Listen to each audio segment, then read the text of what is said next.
Here's your podcast script. Who is Andy Burnham, the man who could be Britain's next Prime Minister?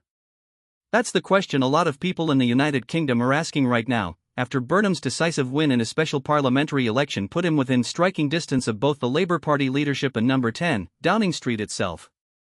So let's break down who this guy is and why this moment matters. Andy Burnham is 55 years old, born in Liverpool, raised in a small Cheshire village called Culcheth. His dad was a phone engineer, his mum a doctor's receptionist. He won a place to study English at Cambridge, then took the well-worn path into Labour politics: researcher, advisor, junior minister, cabinet minister. Under Gordon Brown he served as health secretary, culture secretary, and chief secretary to the Treasury. He's been around. But the chapter that really defines him came in 2017, when he left Westminster behind and got himself elected mayor of Greater Manchester. And that's where the King of the North thing comes from. During the COVID pandemic, Burnham became famous for pushing back loudly against government lockdowns he said were unfairly punishing northern regions. He gave a speech in central Manchester that went viral.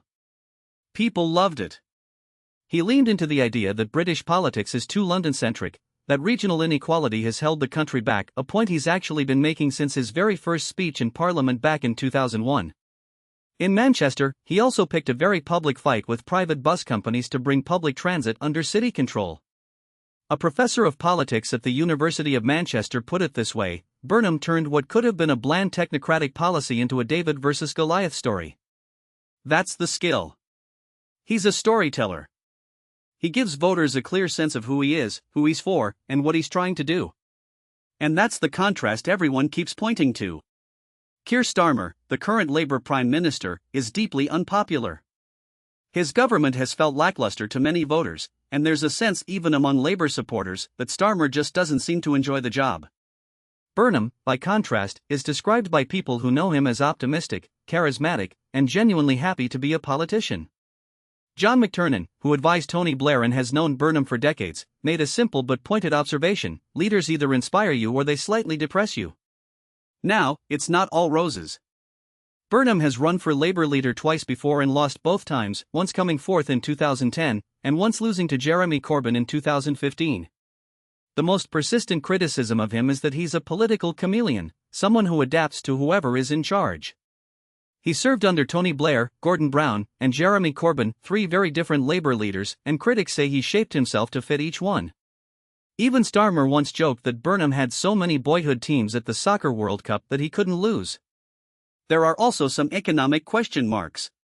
Last year Burnham said Labour should get beyond being in hot to the bond markets, a line that rattled some people in financial circles, though he's since said it was misunderstood. And he stumbled on an economic policy question in a recent BBC interview. Professors and political analysts are quick to note that being a successful big city mayor, where you get to choose your fights and tell your story on your own terms, is very different from inheriting 150 crises a day at Downing Street. To even mount a leadership challenge, Burnham needs the backing of 80 fellow Labour lawmakers. That's no small thing. But the seat he just won in Parliament representing Makerfield, in northwest England, gives him the platform he needs to make the case. For now, the story is this: Labour is worried about the rising threat from Nigel Farage's right-wing Reform UK party, and some in the party believe Burnham, northern, charismatic, plain-spoken, and apparently enjoying himself, might be the antidote. Whether that's true is something only time, and voters, will decide.